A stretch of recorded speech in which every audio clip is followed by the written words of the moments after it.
காதல் எங்குள்ளதென்பது நினைத்தால் நினைத்தால் அதிசயமே. கண் தோன்றி மண் தோன்றி கடல் தோன்றும் முன்னால் உண்டான காதல் அதிசயம். 16 வயதான பருவத்தில் எல்லோருக்கும் பறக்கின்ற காதல் அதிசயம். பூக்குள் ஒளிந்திருக்கும் கனிக்கூட்டம் அதிசயம். வண்ணத்து பூச்சியுடன் மெல்லோரியங்கள் அதிசயம்.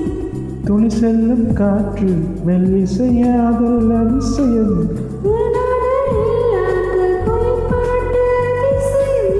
அதிசயம் நீ சந்து போதும் நீ எந்த அதிசயம்.